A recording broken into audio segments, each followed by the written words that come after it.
Ahora sí. Muy bien. Bueno, buenas tardes a todos los que tienen la paciencia y la persistencia de estar acá del otro lado.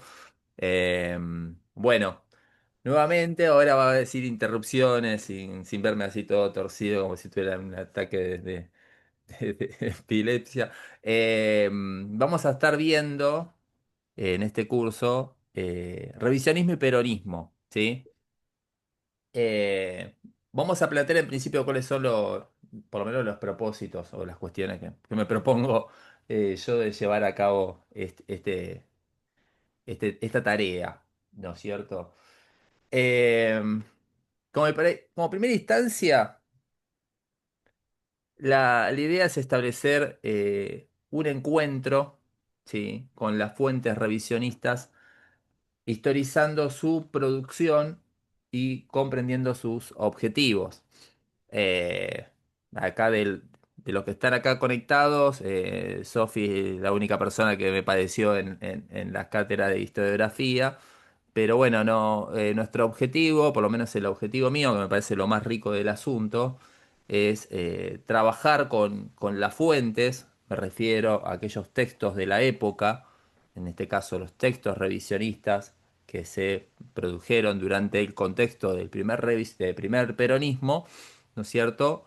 Contextualizándolo, ¿no es cierto? Entendiendo cuál es la procedencia, la biografía del autor, el contexto en el cual el autor está desarrollando, tratar de entrever un poco cuáles son las motivaciones de esa producción, sobre todo en el caso de revisionismo donde está más que claro que siempre es un texto de carácter político, ¿no es cierto? Hay una intencionalidad política que está bien clara de fondo.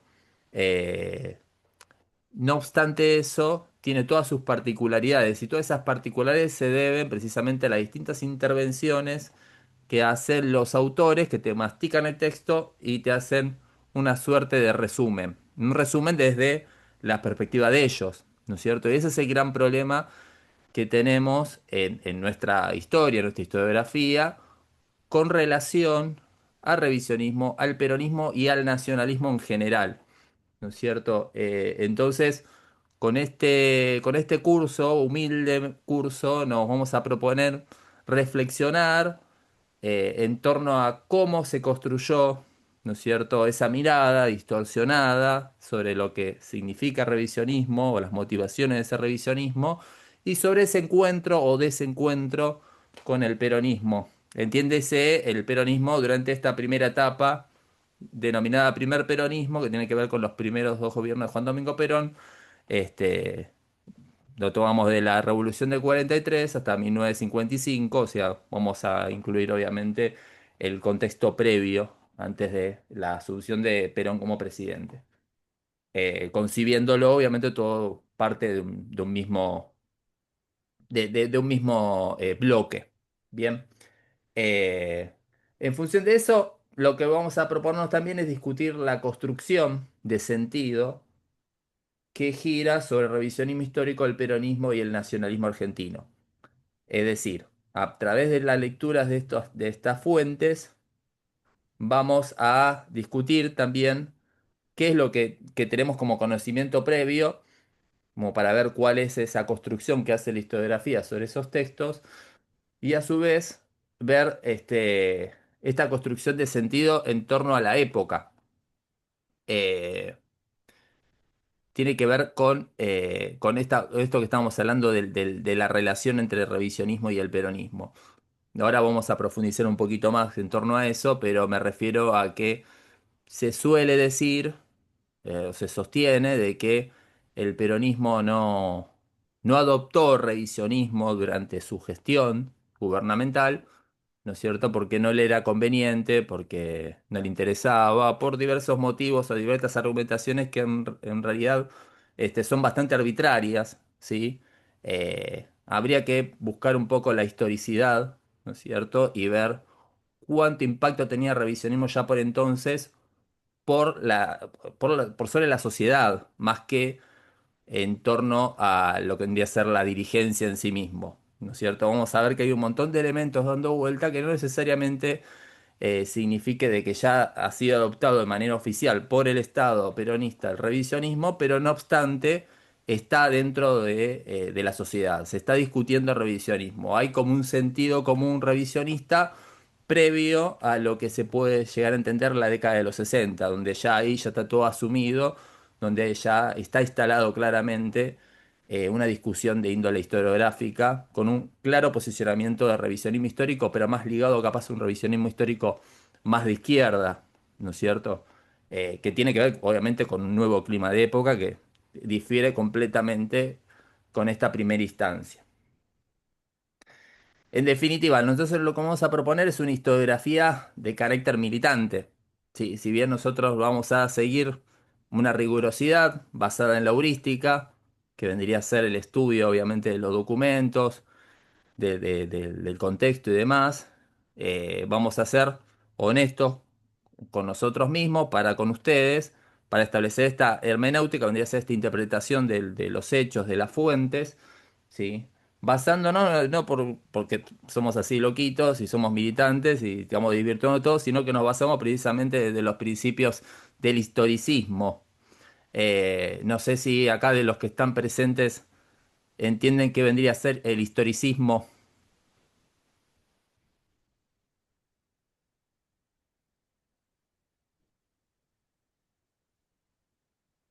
¿Alguien se arriesga?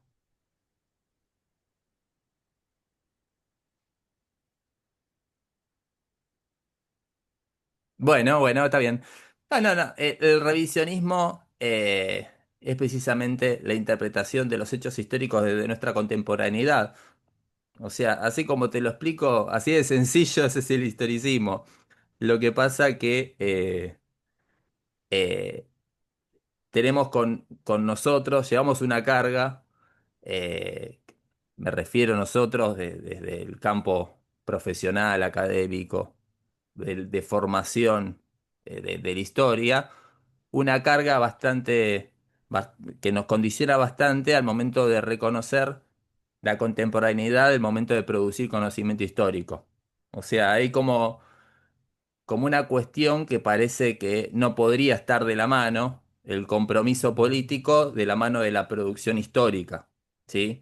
O sea, lo hemos visto en innumerables oportunidades en una historia relativamente reciente, donde aquellos historiadores o productores de conocimiento histórico que han intervenido sobre la arena política o han emitido determinada opinión, ¿no es cierto? De seguida se lo acusa de una historiografía, una historia distorsionada, militante, como si existiera una historia que no fuera militante, que no fuera entendida de una manera subjetiva.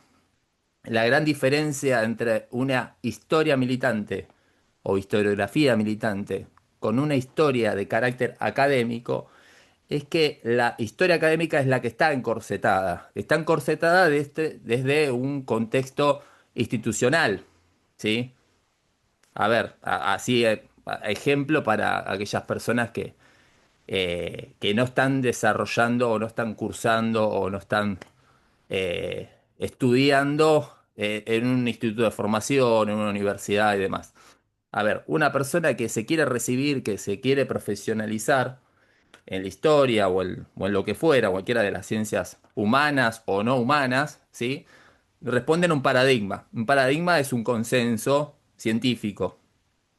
Es decir, yo, que me considero peronista, revisionista, y quiero hacer una carrera de licenciatura en historia en la Universidad de Buenos Aires, en la UBA, ¿sí? Te asignan, como en toda carrera, un director de tesis, ¿sí? Que él va a discutir con vos cuál es tu trabajo de tesis, ¿no es cierto? Suponete que mi trabajo de tesis es esto, no sé, revisionismo y peronismo. Ponele que me creo una hipótesis, ¿sí? Como para poder desarrollar este curso que estamos acá hablando. Entonces, espere que se me está conectando acá. Maxi, bueno, listo, sigo. Entonces, ¿qué pasa? El director de tesis, bueno, ¿cuáles van a ser los textos, la bibliografía? en la cual vos te vas a apoyar para desarrollar tu trabajo de tesis, ¿sí? Entonces yo agarro que digo, y mira, a mí, yo lo que voy a tomar es Julio Irasusta, Ernesto Palacio, José María Rosa, y el director de tesis que me va a decir, no, pero pará, la bibliografía, no, no las fuentes. ¿Me explico? Porque esos textos no pueden ser académicos, no pueden ser textos reconocidos académicamente, sino que son textos militantes, son fuentes para trabajar, para ser intervenidas. Entonces vos lo que te tenés que apoyar en qué es, en aquellos autores consagrados que son legitimados o canonizados por parte de la institución, ¿sí? En el campo historiográfico argentino, de la academia, del academicismo, ¿qué tenés? Dentro de lo que vendría a ser el análisis del contexto simplemente de lo que vendría a ser el primer peronismo. Tula Perindongui, Luis Alberto Romero, no sé, Lori Sanata, si querés. Una cosa ya es insoportable, es una cosa indignante, pero claramente el tipo te puede decir, bueno, sí, Lori Sanata, la iglesia y el peronismo va, qué sé yo, ¿por qué? Porque está reconocido por sus pares, ¿no? Ahí claramente está viendo que es una historia completamente intervenida, condicionada, con un posicionamiento claro, pero está legitimada académicamente. Entonces esa es la bibliografía por la cual vos te vas a tener que suscribir y no tenés que discutir con ellos porque ellos son, digamos, es el panteón, ¿sí? Entonces ahí ya tenés una historiografía condicionada, pues si vos te querés recibir, porque obviamente la persona que está haciendo la carrera lo que más quiere es, digamos, seguir el cursus honorum, ¿sí? Querés hacer la licenciatura, después el doctorado, etcétera. Si vos te plantás, te plantás con el director, le decís, bueno, mirá, la verdad que no voy a seguir con esto, voy a hacer esto, no te va a ir muy bien que digamos, ¿no es cierto? Entonces, la historiografía académica es eso. La historiografía académica está circunscrita a un canon, ¿sí? Historiográfico en este caso, sustentado por una serie de autores que ya están legitimados. Así como en su momento era Bartolomé Mitre y Vicente Fidel López, que fueron, digamos, como los padres de esta línea interpretativa de la historia argentina, al día de hoy son sus sucesores, así como lo fue en su momento, en la época del surgimiento del revisionismo histórico, don Ricardo Levene, que era como el padre de la historia oficial, sus reemplazantes, sus sucesores, José Luis Romero, Tural Pelindón y Sarasa, todos ellos son, digamos, las voces autorizadas para decir, esta es una historia objetiva, esta es una historia científica, esta es una historia que no está distorsionada por un interés militante, ¿sí?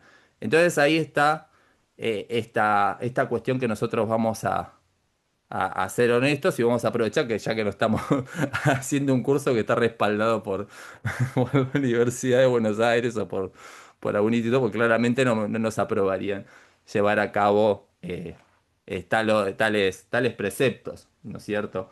Esto sería, digamos, la base por la cual y los propósitos que nosotros vamos a desarrollar en estos encuentros. Nuestra primera parte va a estar precisamente discutiendo un poco, para que tengan un poco de conocimiento sobre los distintos autores que han abordado el vínculo entre el revisionismo y el peronismo. Pero previamente a eso, me gustaría profundizar o por lo menos discutir ahí con ustedes sobre qué se puede llegar a entender por revisionismo o qué se entiende a grosso modo para la mayoría de las personas que no están interiorizadas o que no son estudiantes o son más aficionados a la historia o tienen cierto interés. Le he compartido este video cortito de José Pablo Feynman, ¿sí? Quiero ver si lo puedo compartir acá. Voy a hacer me voy a aventurar a hacerme el moderno, porque es un video cortito, entonces estaría bueno capaz compartirlo así entre nosotros y después llevar a cabo, digamos, una discusión sobre lo que plantea José Pablo Feynman en un video, digamos, de acá, ya hace más de 10 años, 15 años atrás. A ver, para.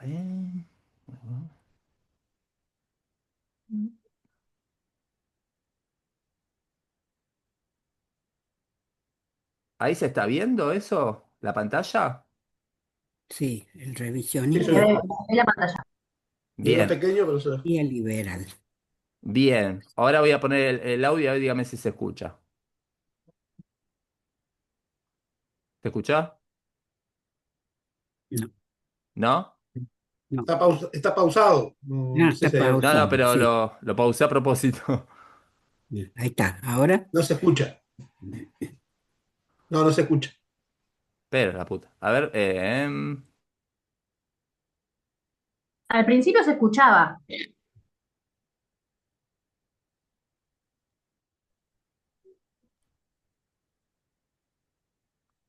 ¿se escuchó algo o no? No, no, no se escucha. ¿Qué pasará?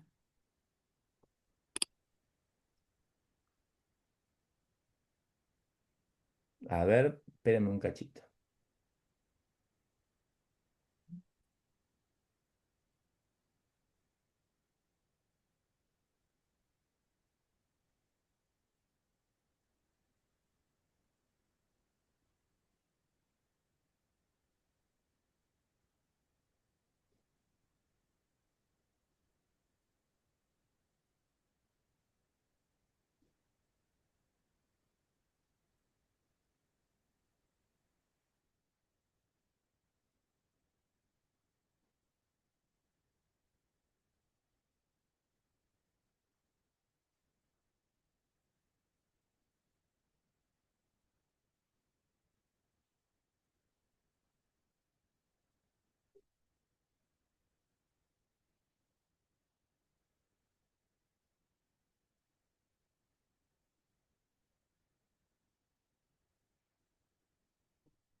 Pero no estaba destinado a eso. No, no es así. No, no, no, no, no. A ver, lo vamos a discutir con Feynman.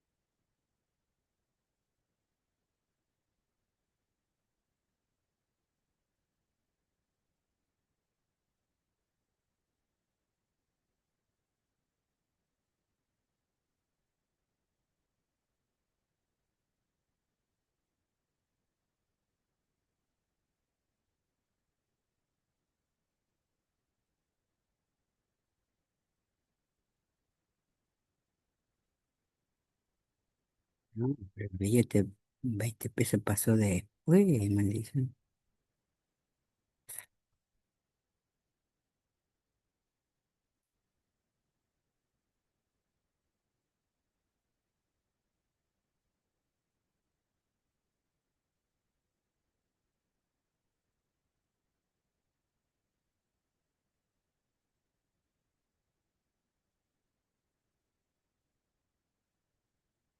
Y el pobre Uriburu con Don Juan Manuel.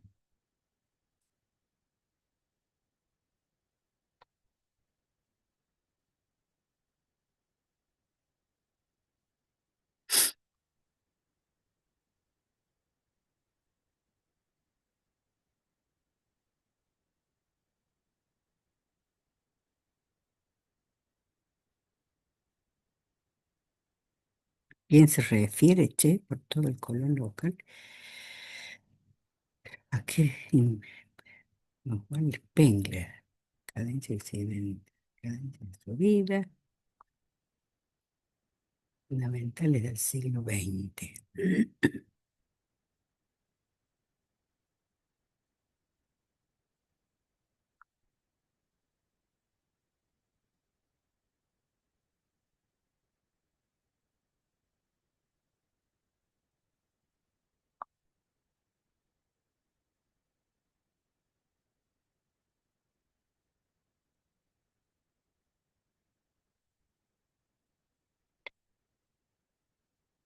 Rosa y la de Perón. Pero me habían trazado.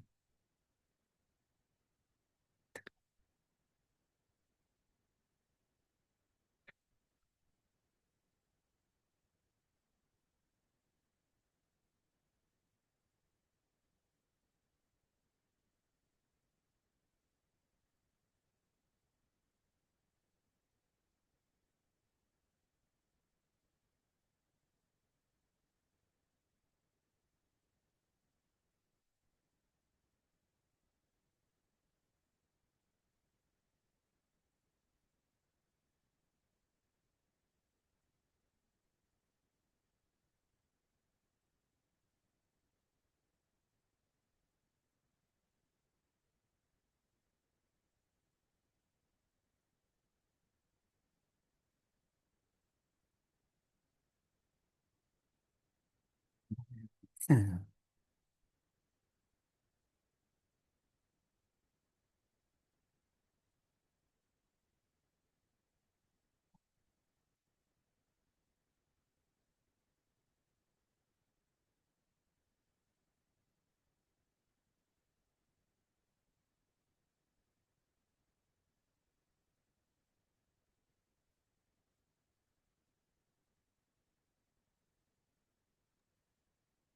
Bueno, muy bien. Ahí era un pedacito del programa de José Palo Feynman, donde mencionaba un poco algunas características de revisionismo histórico, que es, por lo general, lo que puede llegar a entenderse incluso desde el ámbito académico, ¿sí?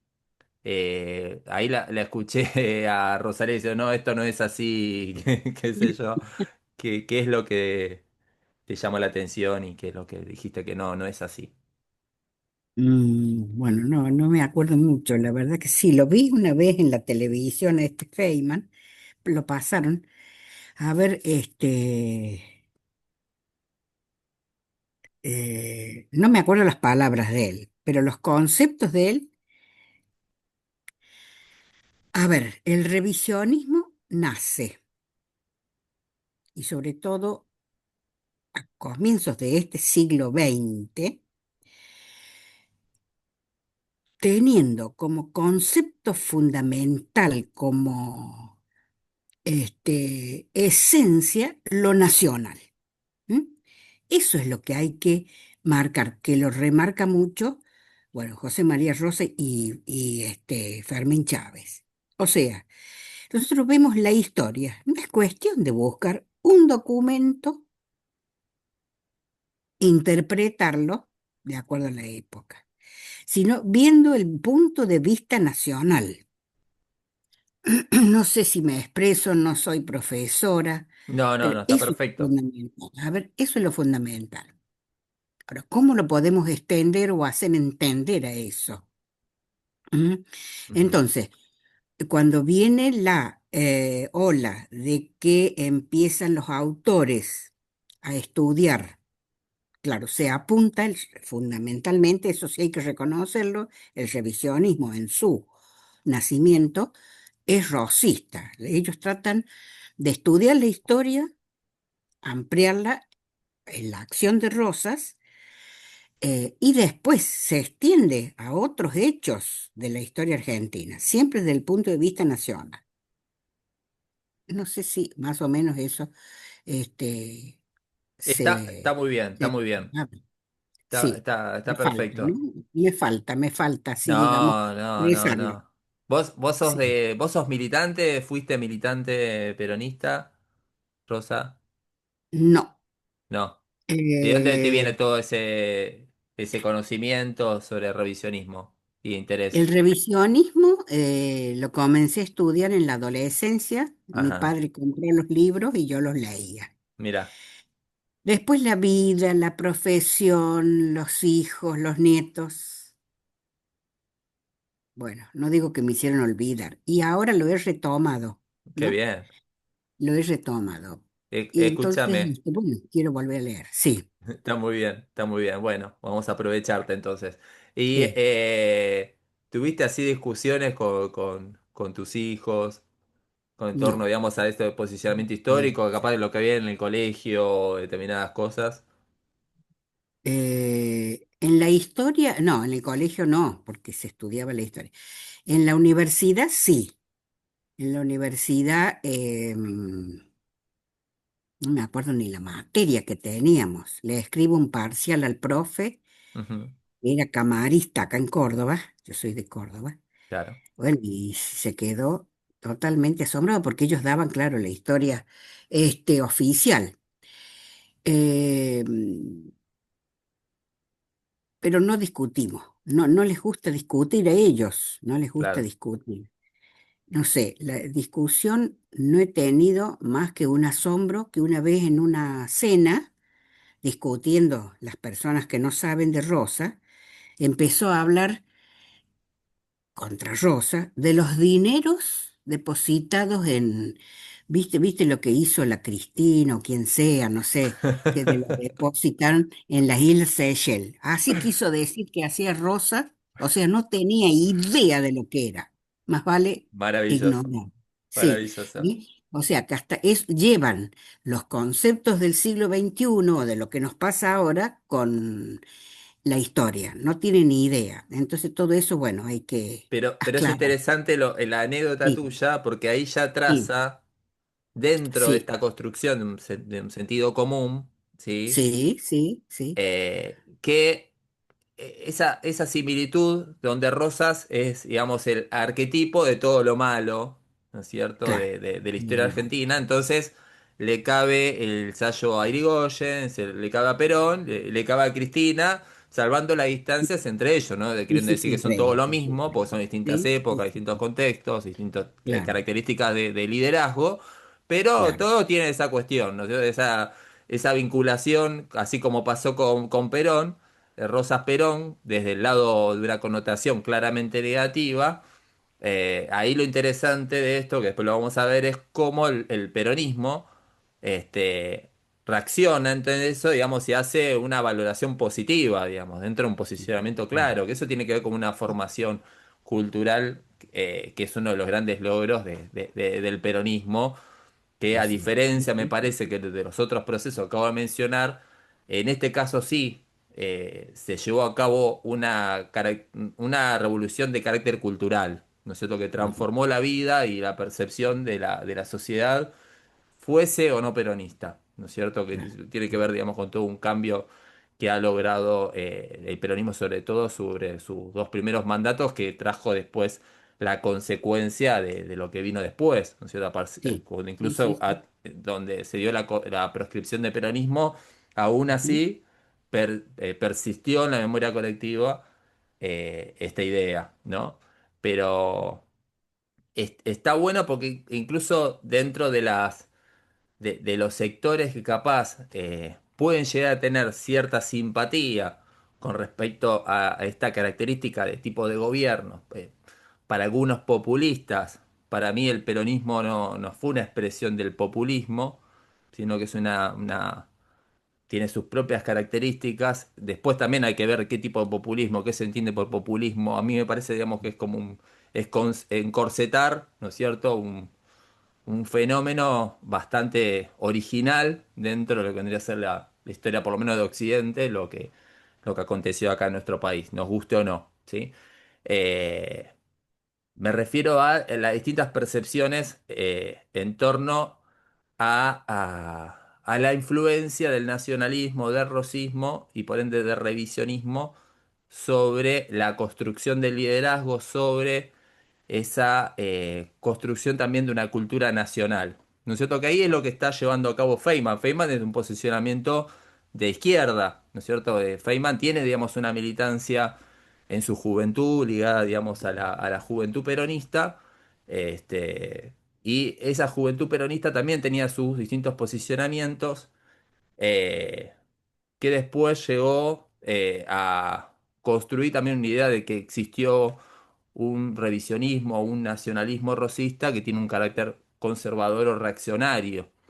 Por eso ahí en el inicio dice como que el origen del revisionismo histórico se da en la década del 30, cosa que es correcto, yo lo comparto, pero no comparto con lo que dice Feynman, que es un grave error, en que estos autores revisionistas acuden a la imagen de Rosa para respaldar el golpe de Uriburu, cosa que no es correcto eso.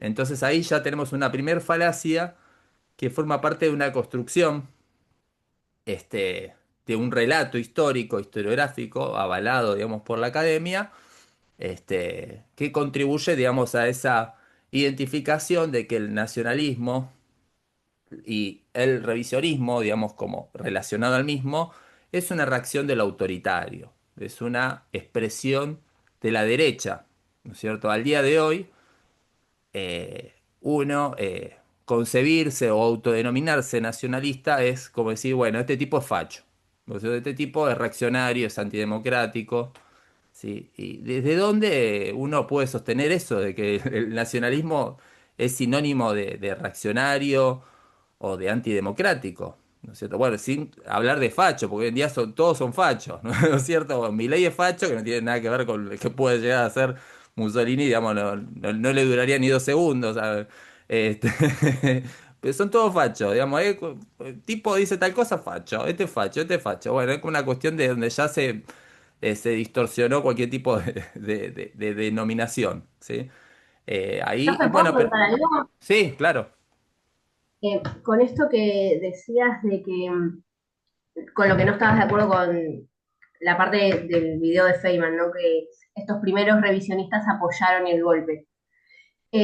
Puede ser porque yo cuando leí de vuelta la historia falsificada me encontré con un documento que hablaba como de el recorrido de la vida biográfico de Palacio, de Ernesto Palacio, ¿no? así es. Creo que es de Darío, Darío ¿cómo es el Pulfer, apellido?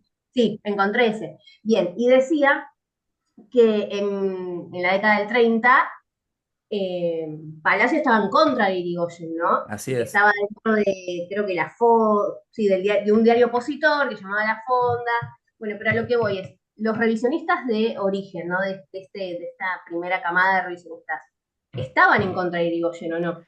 Exactamente, pero ahí está, Por eso se los tilda que apoyaban al golpe.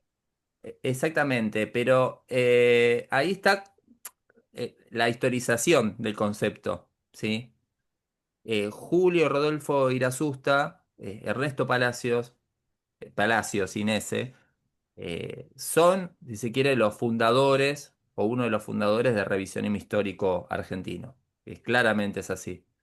Los tres eh, llevaron a cabo una publicación anti-Irigoyen desde el 28, si no me equivoco, que se llamaba La Nueva República. ¿Sí? Ahí se aglomeraban distintos jóvenes de distintas tradiciones nacionalistas, antidemocráticas, o sea, eran republicanas, pero no eran democráticas. O sea, entendían como la democracia esa distorsión, ¿no es cierto?, que llevaba a cabo el vaciamiento de la república.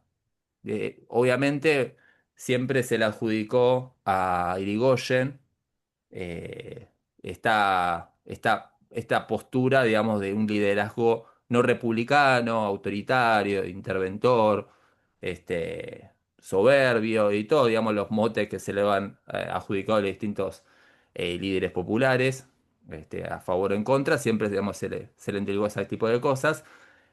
Claramente hay que posicionarse en una época donde surgen distintas expresiones autoritarias en Europa, ¿no es cierto? El fascismo, la acción francesa en Francia, tiene más influencia en estos jóvenes que el fascismo en sí mismo. Y bueno, todos ellos han respaldado el golpe de Uriburu con la ambición de constituirse en una suerte de consejeros del príncipe, o sea, de ser los asesores de un nuevo programa de gobierno que iba a estar encargado por Uriburu como si fuera un nuevo César, ¿no es cierto? Donde iba a vaciar de todo, digamos, los males que había traído consigo la ley Sáenz Peña, ¿sí? O sea, porque ellos encontraban el mal endémico de la Sí, República Argentina es, digamos, el voto obligatorio. Ahí llegó toda la chusma, votó Irigoyen y se fue todo al demonio. Esa es la percepción que tenían esos jóvenes, ¿sí? Ahora bien, Ernesto Palacio, Julio Irazusta, Rodolfo Irazusta, cuando están apoyando Uriburu, no son ni rosistas ni revisionistas. No llevan a cabo ningún tipo de emprendimiento historiográfico, no les interesa la historia. Es más, tratan de mantenerse al margen.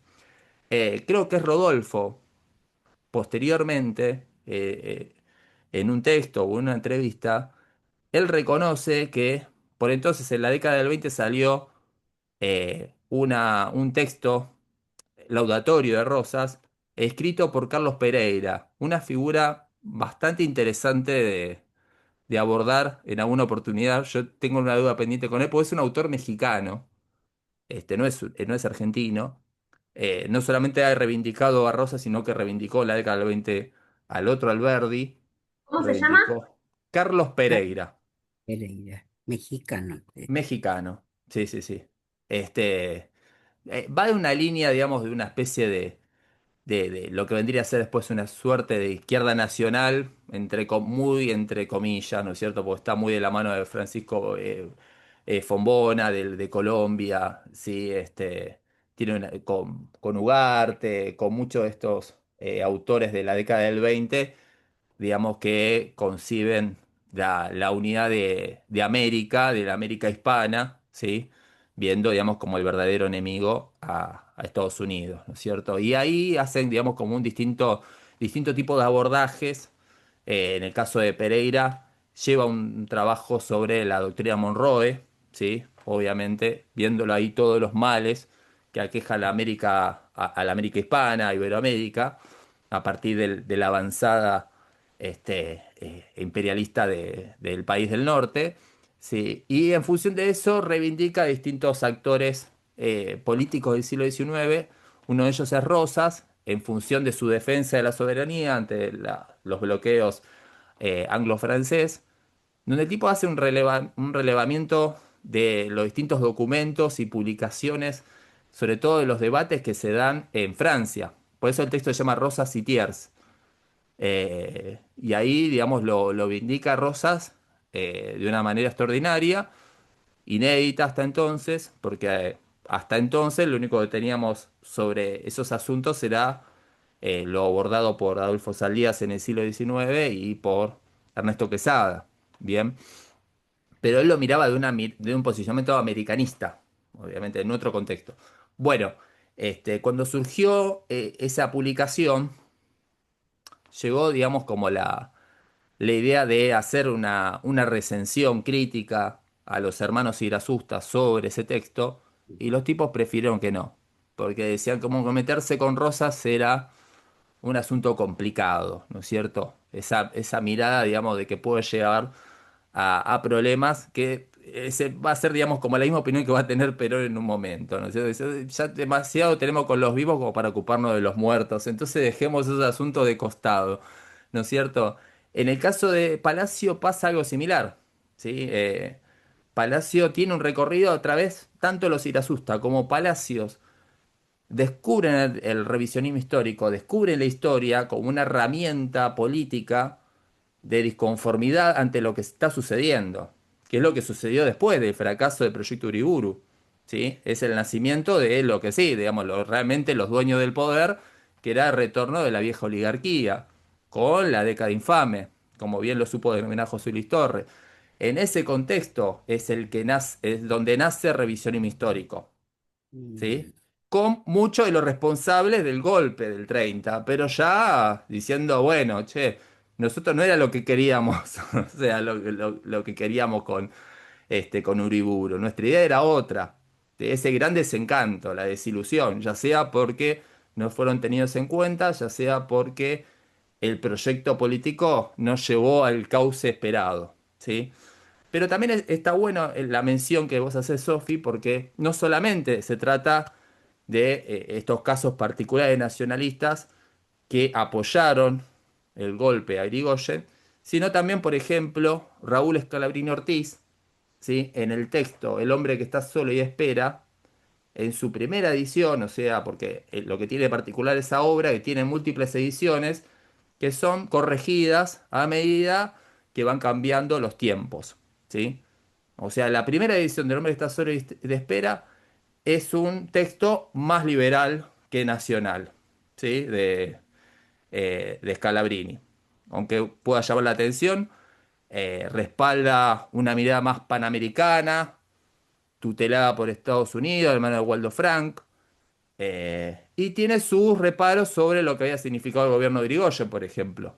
O sea, no está a favor de Uriburu, pero diciendo, bueno, consecuencia de la inoperancia o de la soberbia, no me recuerdo cuáles son las palabras que dice sobre el gobierno de Irigoyen, bueno, viene lo que vino después, ¿no es cierto? Es una especie de justificación del golpe, ¿no es cierto? De la soberbia, inoperancia, y etcétera. ¿Sí? Que obviamente después, con el correr del tiempo, es borrado esos textos, ¿sí? Y bueno, obviamente la base de ese ensayo maravilloso, digamos, metafísico, que en donde analiza, digamos, esta suerte de dónde puede llegar a radicar el ser nacional, sigue, digamos, la base del texto sigue tal cual. Lo que cambia son ciertas percepciones de la coyuntura política, ¿sí? Pero bueno, son distintos ejemplos de estos autores que todo lo que tienen en común son, que también son cosas para tener en cuenta. Estas personas tienen un recorrido, este, coincidente con figuras que van a seguir sosteniendo un posicionamiento liberal y posteriormente antiperonista. Es decir, son figuras de la clase letrada, son figuras que en su juventud han pertenecido ya sea a la vanguardia literaria o digamos, al sector más de Boedo. Particularmente en el caso de Roberto Art, en el caso de Ernesto Palacio, por ejemplo, han compartido trinchera la publicación Martín Fierro, que era un texto de vanguardia de los años 20, donde también estaba Leopoldo Marechal y también estaba Jorge Luis Borges, ¿sí? De hecho, Leopoldo Marechal más tardíamente, cuando saca su novela, Adán Buenos Aires, no deja de ser una novela autobiográfica donde cuenta con mucha sorna, ¿no es cierto?, el derrotero de aquella juventud, Martín Fierrista. ¿Sí? Entonces el petizo Bernini, por ejemplo, era Scalabrini Ortiz. A lo que voy es esto, a lo que voy es que antes de los sucesos donde se van a desencadenar la década infame, había bastante comunión e intercambio entre distintas figuras, sean nacionalistas, nacionalistas autoritarias, nacionalistas católicas, liberales, todos compartían el mismo intercambio, ¿sí? De hecho, Irasusta publicaba en la revista Sur de Victorio Campo, Ernesto Palacio publicaba en La Nación, en el texto, digamos, digamos, en el diario más gorila que puede llegar a ver. ¿No es cierto? Son figuras, digamos, que están dentro de esta comunidad, de esta clase letrada. No hay una división de trinchera. Realmente la división de aguas se va a dar antes, obviamente, del primer peronismo, en el contexto de la Guerra Civil Española. Realmente ahí, cuando surge la Guerra Civil Española, es donde ahí se hace una gran divisoria de aguas y van a surgir enemistades a partir de distintos posicionamientos, ya sean republicanos o profalangistas o franquistas, ¿no es cierto? Ahí sí va a haber una clara distinción en torno a eso, donde particularmente muchos de los nacionalistas van a ser antirrepublicanos, ¿no es cierto? En torno a esa mirada más internacionalista que postulaba los republicanos, ¿no es cierto? Recién ahí hay una división de aguas, pero hasta entonces los primeros textos de revisionismo histórico, que uno los puede llegar a considerar como el texto inicial fundador, la Argentina y el imperialismo británico de los hermanos Irasusta, que sale a la luz al calor del Pacto Roca-Runciman, ¿sí? Fue bien recibido por los distintos sectores. O sea, no fue un texto marginal, despreciado o condenado, digamos, por la inteligencia, ¿sí?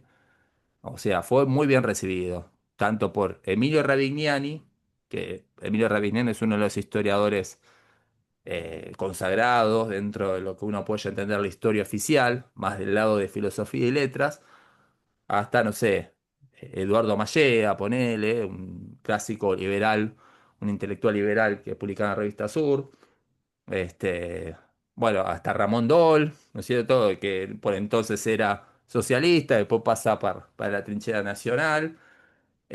O sea, hay distintos, hay una comunión, ¿no es cierto?, donde los aportes de lo que después va a ser el revisionismo histórico son bien recibidos, ¿sí?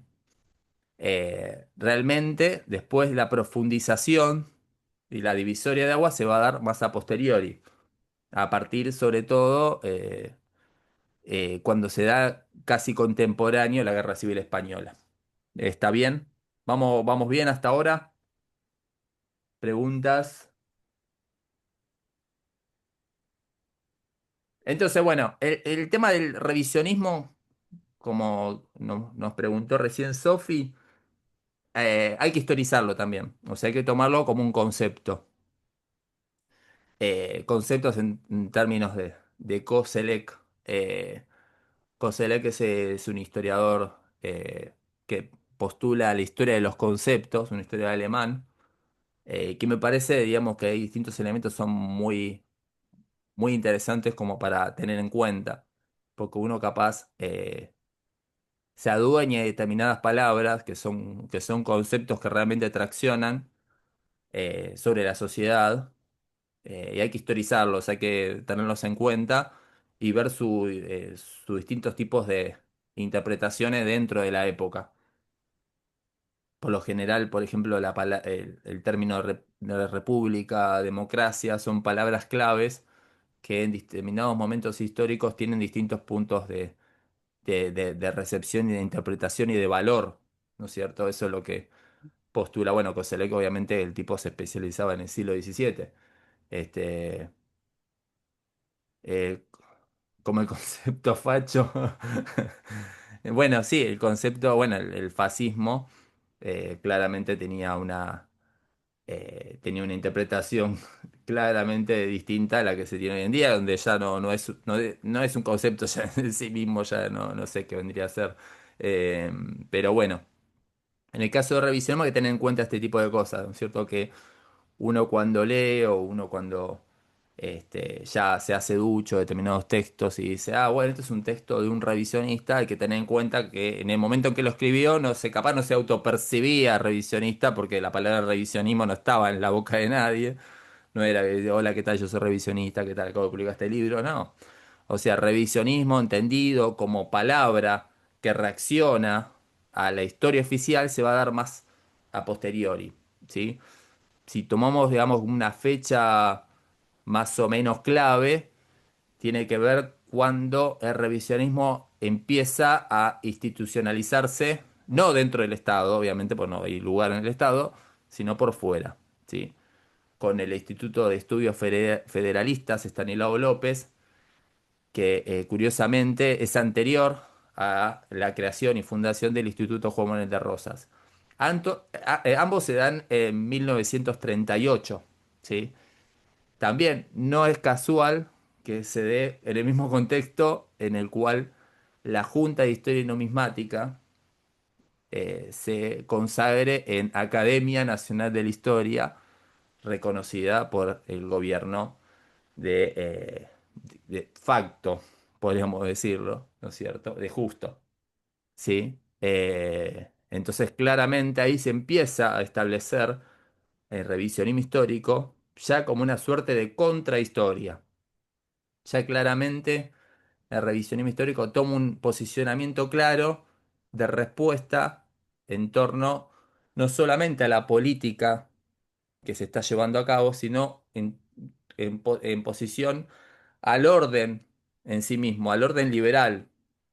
Entonces ahí nuevamente tenemos que volver a ese momento, a ese contexto, no solamente nacional, sino también internacional, para entrever de que hay una percepción de que ya ese orden liberal, de esa idea de progreso indefinido que postulaba esa república soñada o la república posible que establecía Alberti en el siglo XIX, ya estaba resquebrajada, ¿sí? No como con consecuencia de las cosas que habían pasado en el país, como así también lo que estaba pasando afuera del país, ¿sí? Es el fin, por ejemplo, del positivismo. El positivismo es un movimiento científico que fue, digamos, un paradigma de época que se estableció en la época de los imperialismos de fines del siglo XIX, que avalaba la intromisión y el avasallamiento de las principales potencias sobre los países que fueron colonizados, sobre todo, digamos, en África, en América Central, el avance sobre nuestra América y demás. Este, Obviamente era un orden legitimador a través de la ciencia, ¿no es cierto? A través de la percepción de el entendimiento de las razas, a través del darwinismo social, a través del sostenimiento de que hay civilizaciones más fuertes que otras, entonces es válido que esas civilizaciones fuertes avasallen a las otras para el bien de la humanidad, y a su vez, digamos, una mirada positiva de la humanidad, porque todo este avance científico, político, económico, nos llevaría al progreso indefinido, ¿sí? Esta idea, digamos, de un ideal, un bienestar absoluto, qué sé yo, es como lo que dice Milei, ¿no es cierto? Bueno, la estás pasando mal, pero ahí capaz allá a lo lejos vas a estar bien, ponele, ¿sí? Pero bueno, esa percepción del positivismo en ese momento estaba en la boca de todos, digamos, ¿no es cierto? Había gente que sostenía y se posicionaba y recurría a esa ciencia, como la sociología, para argumentar y sostener y mejorar la sociedad en pos de esa mirada progresiva y positiva. Pero ¿qué pasó? Pasó la Gran Guerra, pasó la Primera Guerra Mundial, las consecuencias de la misma, y con ello el fin de este ideario positivista. Che, al final este progreso indefinido no existe, es una gran mentira. Entonces ahí surgen determinadas reacciones. Bueno, obviamente los autoritarismos, digamos los totalitarismos, como quieran llamarle, y también las reacciones nacionalistas. Un nacionalismo que abreva ideas, idearios anteriores al positivismo, más propios de mediados del siglo XIX, cuando se empiezan a conformar los incipientes estados-naciones, ¿sí? Con una idea de que las naciones tienen como una tradición, digamos, un origen genealógico, digamos, vinculado a la tierra, a la identidad, más allá de la raza. Este, Hay como una idea, digamos, de un pueblo como un vector histórico. Toda esta mirada romántica de la historia es la que sostiene, digamos, el discurso de distintas naciones, ¿no es cierto? Que nos marca a nosotros como identidad para también diferenciarnos del otro país, de la otra nación. O sea, todo en este contexto es lo que posibilita el surgimiento del revisionismo histórico, ¿sí? Ahora bien, el revisionismo histórico claramente, como en primera instancia, se va a apoyar en una figura maldita que era Juan Manuel de Rosas, ¿sí? Esta construcción de Juan Manuel de Rosas también es clave, ¿sí?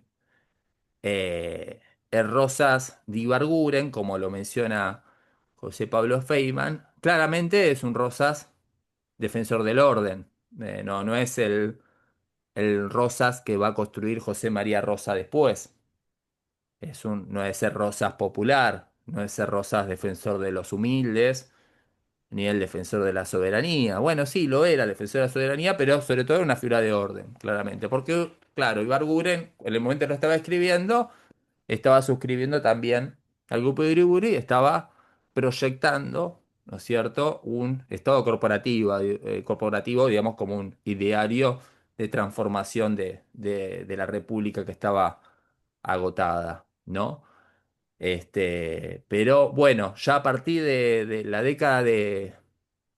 a mediados de la década del 30, posterior al Pacto Roca-Rússima, que digamos que es como el gran escándalo, que es como que nos saca de la venda de los ojos y empiezan a ver distintas reacciones, es cuando empiezan a surgir estas voces revisionistas que después se aglomeran en distintas instituciones, que a su vez estas instituciones son contrahistoria, se puede considerar contrahistoria, porque se hace al espejo, a la imagen y semejanza de las instituciones estatales, ¿sí?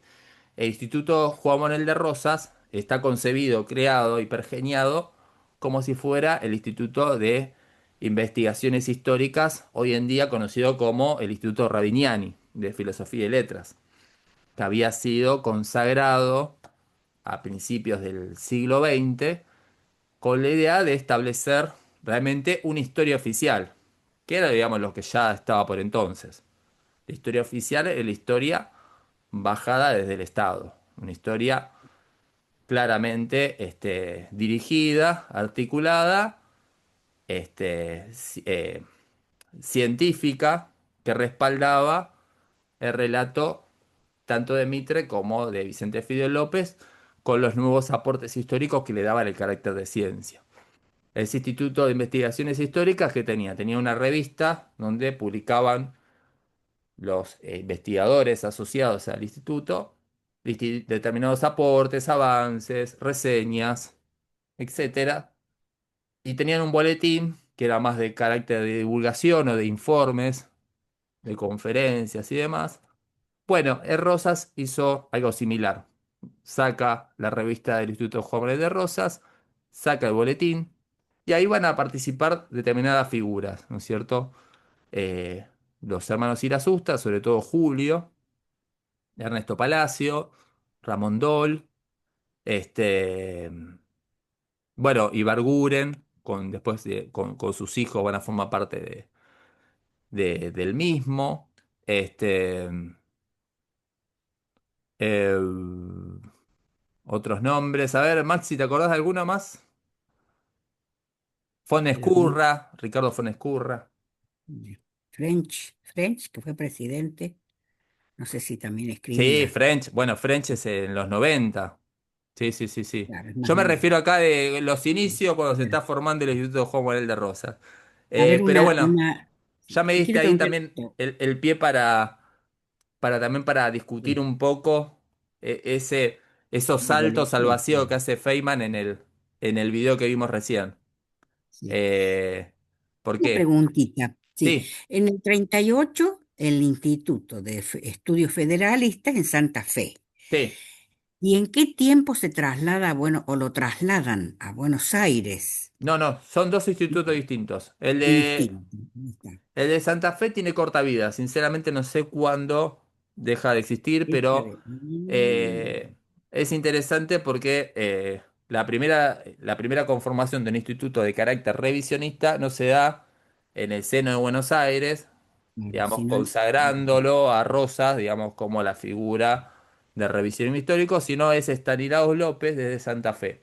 Ahí de Santa Fe, el que tiene particularidad, relevancia es José María Rosa. ajá, que ahí, en Santa Fe. era, Bien, claro, era bien. docente del Bien. Instituto del Litoral, de la Universidad del Ajá. Litoral, perdón, por entonces, sí. Y después vamos a ver un poco sobre el Pepe, obviamente, pero es casi simultáneo la fundación de ambos institutos. Después el que va a tener perdurabilidad en el tiempo, obviamente financiado de manera particular, porque no estaba financiado por el Estado, Claro, ni claro. recibía, digamos, ningún tipo de apoyo financiero del Estado, es el Instituto Sí, Juan Manuel de Rosas. Lo que pasa con la época de Menem es asunto de otro perdón, entonces, seminario, claro, pero bueno, si querés entonces lo vemos un poco.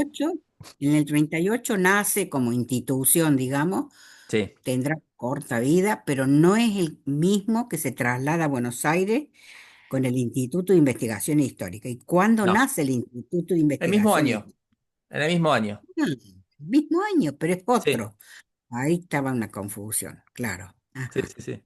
Sí, Sí, sí. sí, sí, sí, sí, en Buenos Aires, claro. En Buenos Aires, claro, claro, Ujú. claramente. No, obviamente no está en Bueno, el mismo lugar donde está ahora, pues tuvo sí. distintos lugares donde se desarrolló, pero lo que tiene de particular el instituto en la actualidad, que ahora sí es nacional y logra el Ujú, carácter de instituto nacional en la época de Menem, lo que marca Feynman como una gran paradoja, que diciendo, bueno, mira, estos nacionalistas, revisionistas que reivindicaban a Rosas como el defensor de la soberanía y demás, claudican ante el menemismo. O sea, transan con el menemismo, que el menemismo fue un gobierno que había ganado levantando las banderas del peronismo y termina llevando a cabo un gobierno neoliberal, contradiciendo claramente todas las banderas del justicialismo, ¿no? Eh, ahí no Pero es profe, tanto, sí, perdón.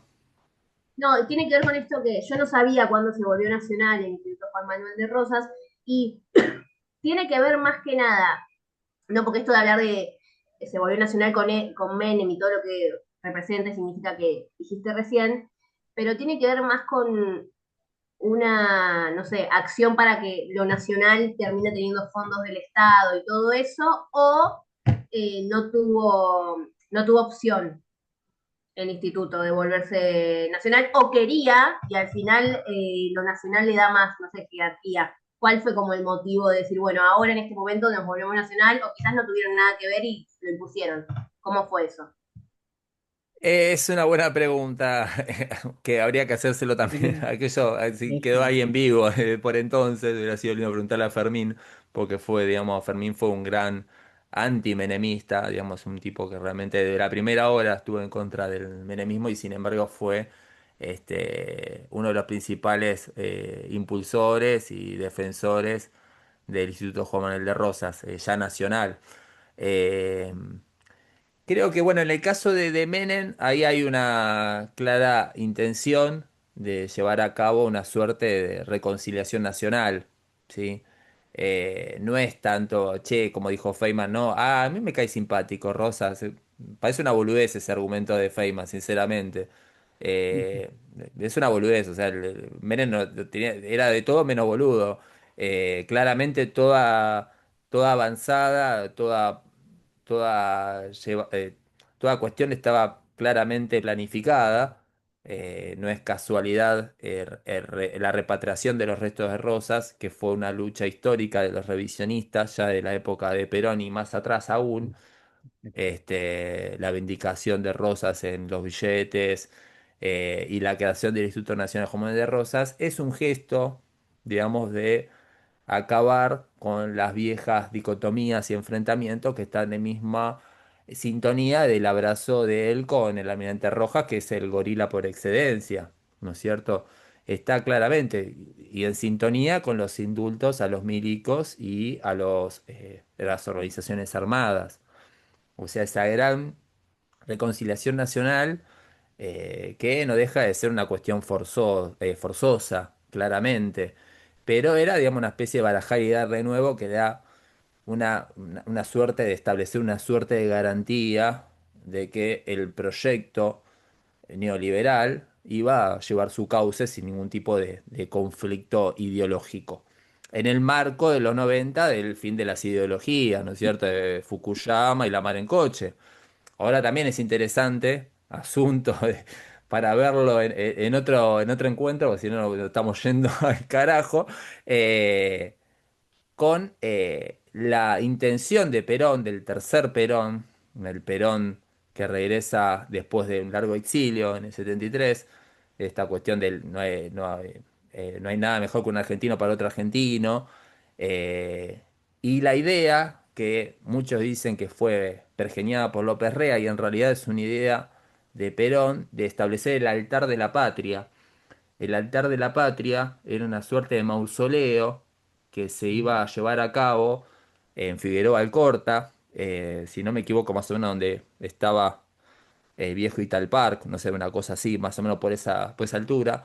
Y ese mausoleo iba a reunir los restos de próceres, tanto de Sí. la historia liberal como de la historia de revisionista. O sea, iba a repatriar los restos de Rosas para ponerlos al lado de lo de Sarmiento.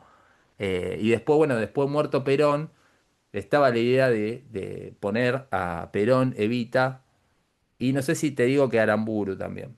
O sea, había una suerte de establecer una suerte de síntesis de, del altar de la patria, ¿no es cierto? Estos son los luchadores de la historia, ¿sí? Eh, donde era como el fin de todas las diferencias, ¿sí? Del fin de la lucha ideológica, logrando una suerte de síntesis histórica. Y también es interesante verlo dentro del pensamiento de Perón.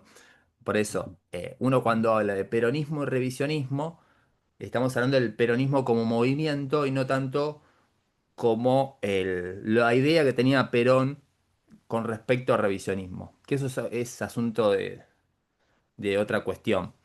Esto que decís tiene que ver con la idea de Perón de consenso nacional. Claramente estaba la idea del consenso nacional que era una necesidad.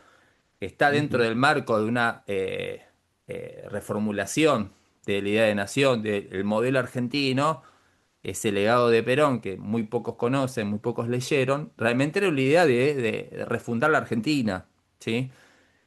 Ante los nuevos desafíos que se llevaban a cabo, que lamentablemente es lo que estamos padeciendo al día de hoy. Esa visión de Perón que realmente que la persona que lo lee se asombra, ¿no es cierto? De esos desafíos que él estaba entreviendo para el año 2000 es lo que estamos padeciendo ahora, en la actualidad. Es una cosa, un Nostradamus que no te da muchas vueltas, te dijo tal cual lo que nos está pasando. Ahora, volviendo al revisionismo y al peronismo, ¿por qué digo esto de que hay que diferenciar los tantos? En principio, tanto el revisionismo como el peronismo son términos polisémicos. A términos polisémicos me refiero de que hay distintas interpretaciones, porque todo ismo no tiene una definición unívoca, ¿sí? Em, el peronismo no es el mismo de los primeros tiempos con respecto al de la resistencia, con respecto a los 60, con respecto a los 70 y así sucesivamente. Lo mismo pasa con el revisionismo, ¿no es cierto? No están enmarcados dentro de una doctrina que no tiene vitalidad, que no tiene vitalismo, sino por el contrario, digamos, está completamente alineada y relacionada, digamos, con los vaivenes de los tiempos políticos y sociales. Eh, en función de eso, hay un texto que yo les compartí dentro de la bibliografía de Miguel Trota, que lo pongo como un texto interesante que me parece que le falta un poco de profundidad. Eh, no sé si se puede llevar a algún lado con eso, pero bueno, por lo menos la idea de Miguel Trota, en el texto que habla precisamente del vínculo revisionismo y peronismo, él sostiene que hay claramente una relación entre el revisionismo y el peronismo los primeros gobiernos de Perón, a diferencia de lo que sostienen los autores. Para que se me tengo acá, a ver si se me durmió, no sé cuándo es que está ahí de invitado. Eh, bueno, bueno, eso.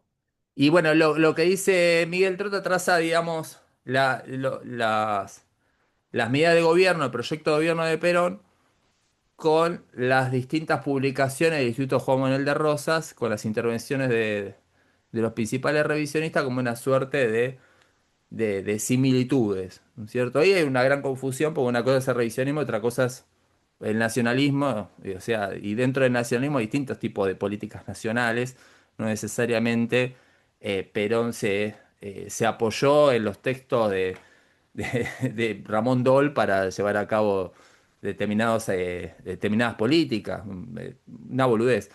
Eh, no obstante, digamos, el aporte está bueno como para pensar otra mirada que es contraria a la historiografía académica, que es lo que estábamos diciendo, que es los propósitos de estos encuentros. Em,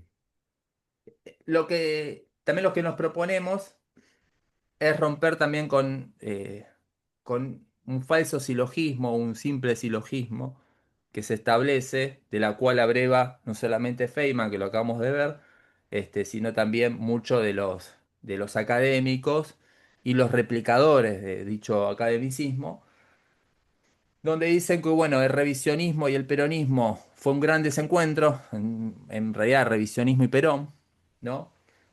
¿Por qué? Porque en primera instancia se sabe a ciencia cierta de que los nacionalistas no tuvieron mucho espacio dentro de los primeros gobiernos de Perón, porque Perón los tenía como piantavotos.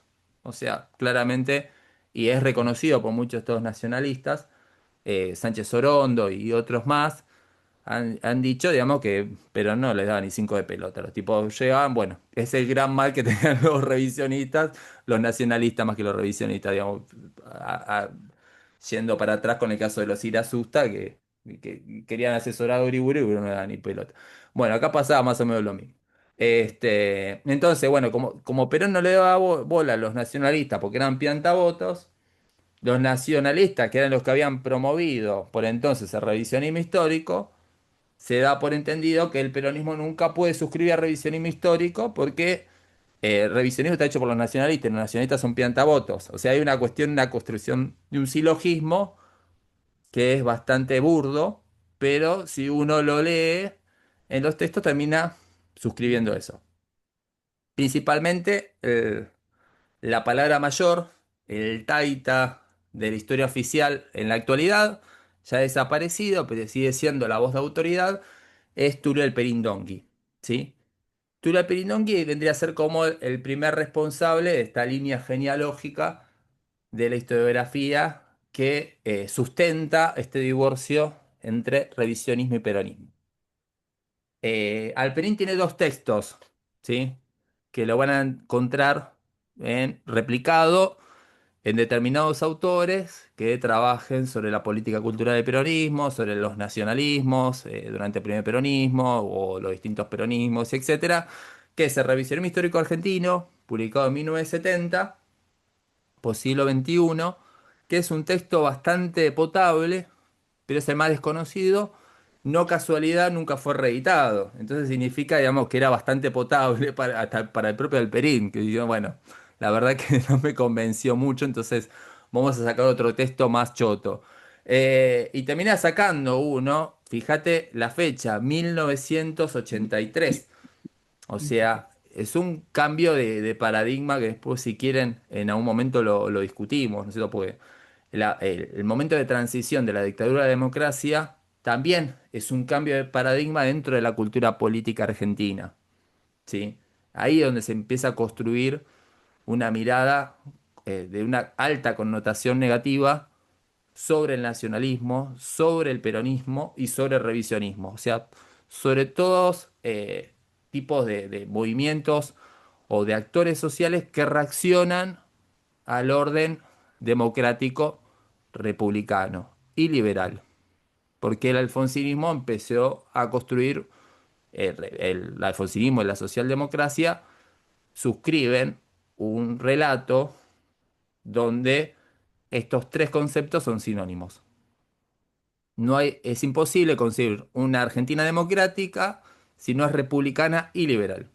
Entonces, el revisionismo es profundamente antiliberal, es autoritario, es antidemocrático, es antirrepublicano. Lo mismo pasa con el peronismo. O sea, las personas que vean las discusiones que se dan en el marco de los 80 y sobre todo a partir de la derrota que sufre, la primera gran derrota que sufre el peronismo, se da también en ese marco, ¿no es cierto? De que el peronismo tiene esos sesgos de autoritarismo. O sea, no es casualidad que en los 80 se construye también el relato de los 70 viciados de violencia desmedida, del Perón, creador de la AAA, del Perón violento, de la masacre de Seiza, y de determinadas construcciones donde conllevan a entender de que el tercer gobierno de Perón fue un gran fracaso, o por lo menos fue la exacerbación de la violencia, donde Perón alentaba la guerrilla, después la desalentaba, le mandaba a los represores, a la AAA, a las fuerzas parapoliciales, y los que decían lo contrario lo argumentaban de que Perón estaba senil, entonces estaba manejado por López Rega. No hay ningún punto, por lo menos con un poco de sentido común, para entender, digamos, el contexto en el cual se estaba desarrollando ese tercer gobierno con todos los desafíos que se conllevaba ese tercer gobierno de Perón. Pero esa construcción negativa del tercer peronismo va de la mano de esa visión negativa sobre el revisionismo y el nacionalismo. Uno, uno de los textos iniciales de los estudios sobre los orígenes de Montoneros de Gillespie es de los 80, de este investigador británico, si no me equivoco, donde establece también, digamos, como que el, el vicio del mal de Montoneros no es porque sea una guerrilla, sino porque tiene sus fundamentos o sus bases en el nacionalismo de Tacuara. Entonces ya tiene sus sesgos autoritarios en su origen, ¿no es cierto? Es como que no tiene nada que ver. Si hubiera sido marxista-leninista era otra cosa, ¿no? No, o sea, los dos reaccionaban, digamos, al orden capitalista liberal por entonces. Eh, Sin embargo, el tipo encuentra todos los males en que, che, estos tipos eran de Tacuara, ojo, eran medio fascistas. Y encima después suscriben al peronismo, entonces está todo mal. O sea, básicamente las líneas de Gillespie suscriben eso. Alperín, en este texto que se llama... Perdón, perdón, una cosa, profesor. Sí, Esa construcción que usted la puede repetir el concepto, la construcción del peronismo violento de los 70 sí. y lo reconstruyo mal yo. ¿Cómo es el concepto, ¿no? A ver, Mira, a partir del momento de transición de la dictadura a la democracia, sí, se empieza a llevar una suerte sí, de revisión de una historia reciente, llevado ujú, a cabo por distintos periodistas, sí, por distintos politólogos y sociólogos, ujú, donde empiezan a construir después lo que va a sostener el alfonsinismo, que es la teoría de los dos demonios. ajá, Entonces, mm, donde dicen que esta lucha contra el autoritarismo es producto de estos dos demonios. ¿Qué son estos dos demonios? Son estos sectores que han avanzado sobre el orden institucional democrático, ¿sí? No es solamente la dictadura militar en sí misma, sino que la dictadura militar es consecuencia de las luchas entre facciones que se habían desarrollado durante el tercer peronismo. ujú, O sea, el entiendo. peronismo es el responsable de traer la violencia. Eso es, bien. O sea, realmente si uno ve los distintos trabajos contemporáneos de ese entonces, ahí se empieza a construir la imagen del Perón o senil, o sea que un viejo gagá que digamos se dejaba manipular por López Rega Ujú, y por Isabel, o sea, suscribiendo la teoría del cerco que establecía Montoneros discursivamente como para legitimarse ellos en el momento de la disputa de liderazgo, este, o ujú, bien todo lo contrario, de que era un Perón consciente de que regresaba al país para pacificar a fuerza de sangre y fuego, o sea, sosteniendo una lucha de orden interno con fuerzas ujú, parapoliciales.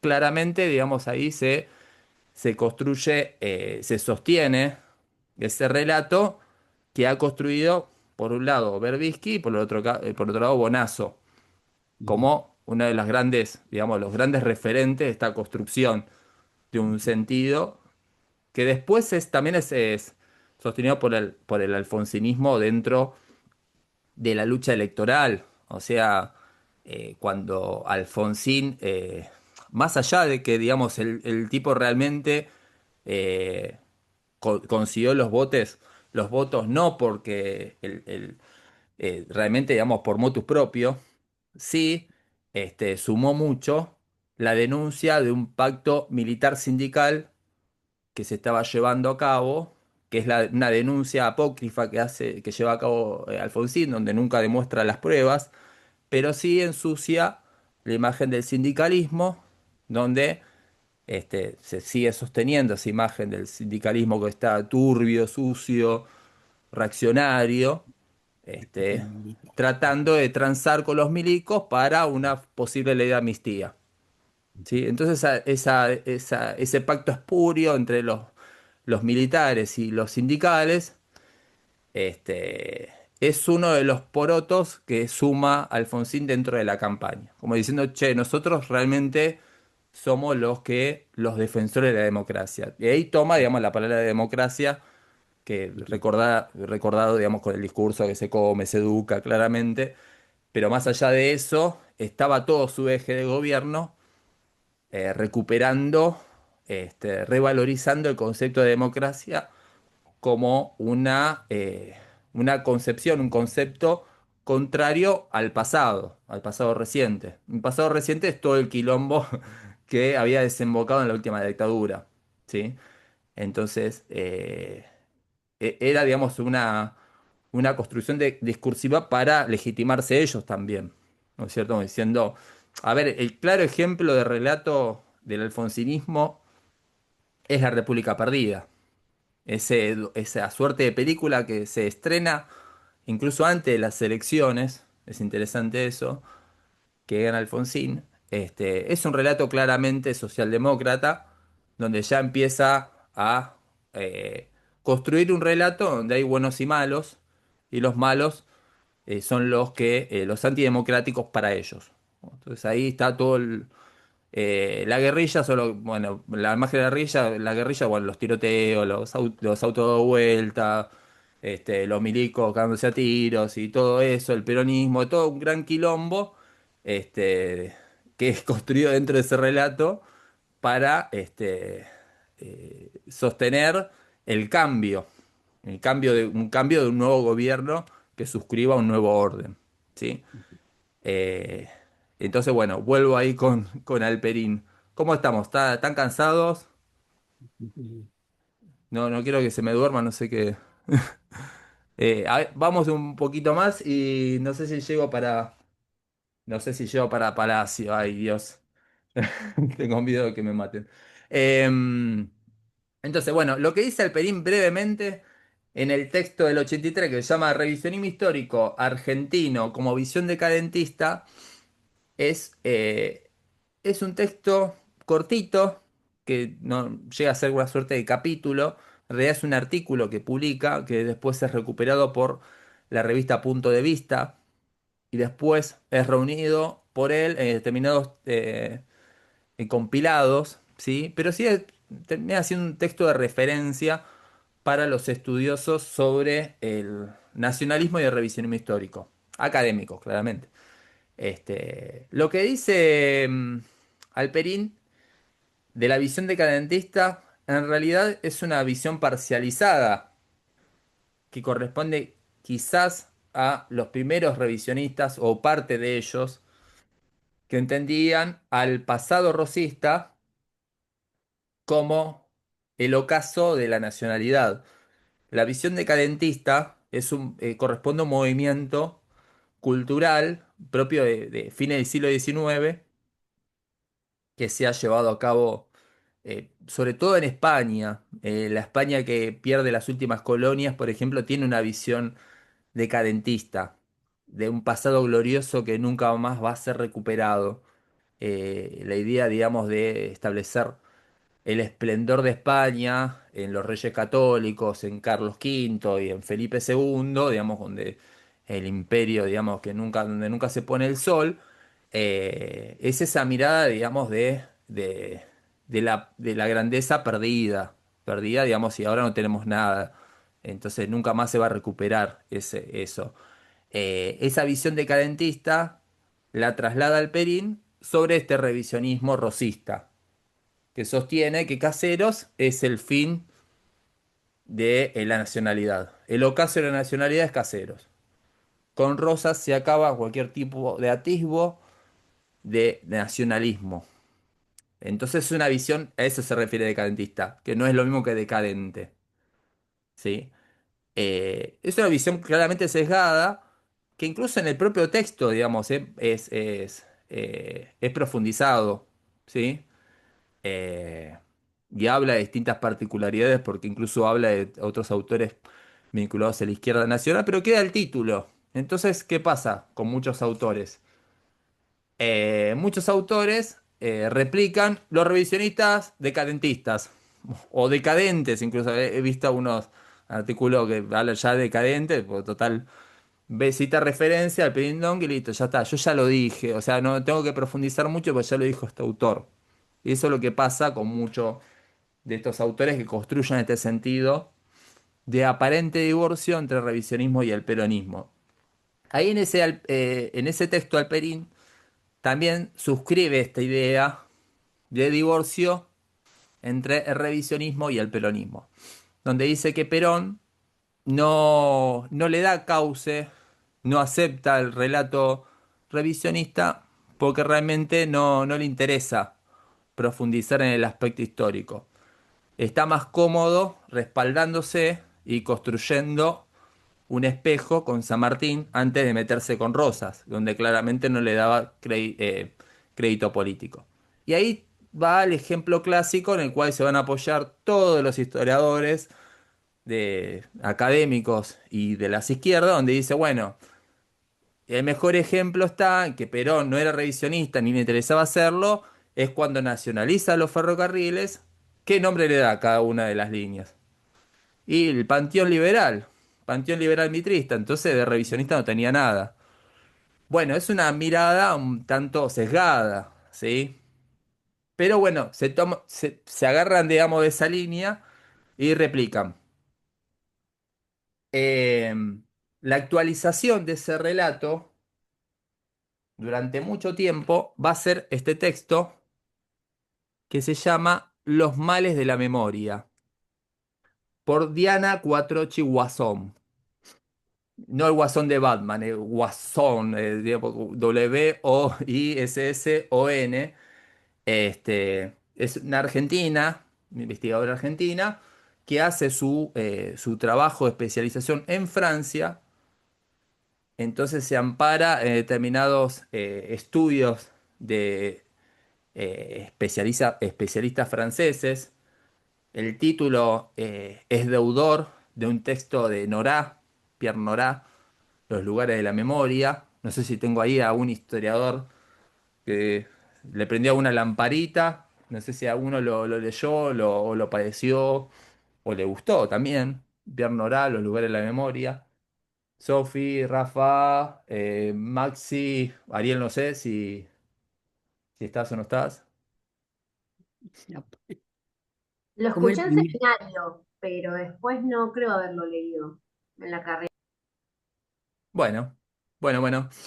Básicamente los lugares de la memoria no se refieren a lugares estrictamente físicos, sino que tiene que ver con determinados simbolismos, construcciones culturales que ayudan y contribuyen a establecer o reforzar una, una comunidad imaginada, ¿sí? Es una memoria colectiva, contribuye a construir una memoria colectiva, mejor dicho, más que una comunidad imaginada, que es otro concepto, una memoria colectiva, ¿sí? O sea, determinados elementos que nos identifican como colectivo, ¿sí? La bandera, qué sé yo, determinados elementos, no sé, o en la actualidad que puedo llegar a ser, no sé, la selección argentina, ponele, o determinadas cuestiones que tienen que le dan cierta relevancia y nos identifican más allá de las distancias y posicionamientos políticos, ¿no? Ahí, precisamente, lo que suscribe Cuatro Guasones es los males de la memoria. O sea, cómo el surgimiento de revisionismo como contrahistoria, como reacción al relato oficial, contribuye a un mal endémico, ¿sí? De esta memoria colectiva que entra, digamos, en una fricción en una contradicción que en realidad habría que ver si es el responsable del revisionismo o es un mal que viene desde nuestros inicios de conformación de Estado-Nación. O sea, hay que ver si no parte realmente del Facundo versus el Martín Fierro, el Facundo de Sarmiento con el Martín Fierro de Hernández, digamos, como dos elementos que están en completa dicotomía, la civilización y barbarie y demás. En el caso de revisionismo, ahí lo que suscribe Elena Cuatrecho y Guasón es que estos revisionistas hacen una suerte de cursus honorum, ¿sí? Tratando de meterse con el peronismo y tienen algunos momentos de esplendor, pero no llegan a profundizar, no les da el cuero si se quiere. Entonces, como contribuyen a friccionar la memoria colectiva, pero no llegan a triunfar como sentido común en sí mismo. O sea, no logran dar vuelta a la taba, en definitiva. Claramente nunca lo lograron, ¿no es cierto? Pero es un momento de donde hay muchos aportes ¿qué dicen? Bueno, muy bien, dale Maxi, etcétera. Bueno, eso es lo que dice Elena Cuatrucci Guasón. Tiene algunos aportes bastante interesantes. Vamos a saltar a el aporte de Norberto Galasso en Cuadernos de la Otra Historia, que Norberto Galasso, claramente, me imagino que acá todos lo conocen, es un historiador de tradición marxista, no es académico, viene de una corriente militante, que uno lo puede, digamos, enrolar dentro de una izquierda nacional, pero tiene un posicionamiento distante en torno a lo que puede llegar a significar revisionismo histórico para él. El revisionismo histórico para él lo vincula con el revisionismo rosista,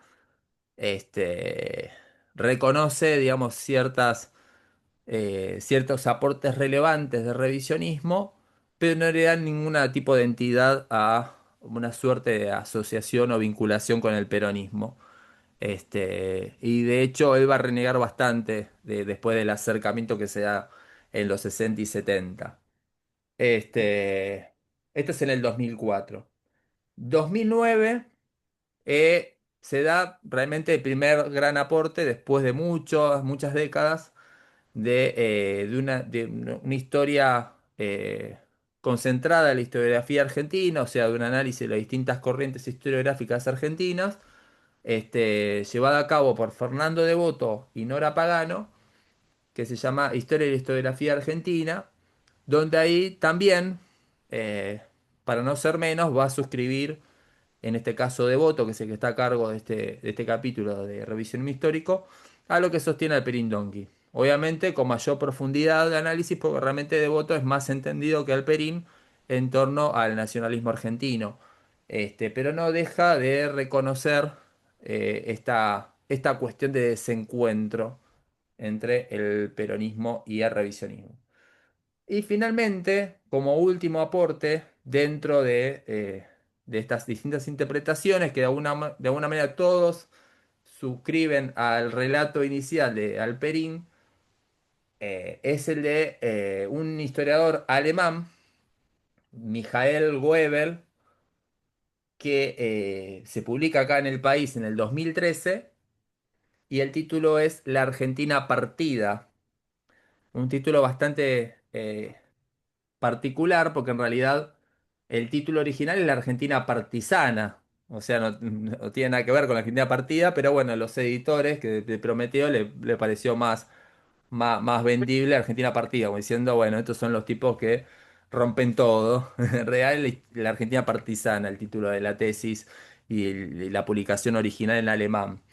Ahí el aporte de Goebel es sumamente discutible. O sea, una persona que lee un poco sobre los distintos aportes, los distintos protagonista de revisionismo histórico se va incluso a indignar con eh, muchos pifies de este tipo. Pero lo interesante es la hipótesis que sostiene él, que se verá si va a ser escuela o no, va a contribuir, digamos, a la connotación negativa que ha llevado a cabo Alperín y tiene sus sucesores, es en que el revisionismo histórico surge por parte de estos nacionalistas que encuentra en una primera instancia a estos nacionalistas que apoyan al golpe de Uriburu como políticos frustrados. O sea, como dice, estos tipos se dedicaron a hacer historia porque no les dio el cuero para ser políticos, porque nadie les llevó la corriente, nadie dio pelota, no pudieron llegar a convencer a nadie, no pudieron llevar a cabo ninguna carrera política, aunque muchos lo intentaron, pero todos llegaron hasta puestos relativamente menores, de poca incidencia sobre la política general. Entonces va a ir al caso de los años 30, con el caso de Palacio, o de, no sé, de Ibarguren, y después en la época eh, de la época del peronismo va a ir de vuelta con el caso de Ernesto Palacio, llegó a ser diputado nacional, que estuvo a cargo de la Comisión Nacional de Cultura, va a tomar el caso del Pepe Rosa, va a tomar el caso de Juan Pablo Oliver, de determinados nacionalistas revisionistas que van a apoyar al peronismo, diciendo, bueno, en realidad son tipos que vienen de una tradición política, son hijos de figuras políticas del conservadurismo, que ahora, digamos, se acercan, en este caso al peronismo, con la idea de poder construir una carrera política, pero bueno, no les va bien, entonces se dedican a joder con la historia. Básicamente, la conclusión a la que lleva Goebel es esa. Pero bueno, claro, como viene de Alemania y viene un tipo, un doctorado, está bien, parece que está bien.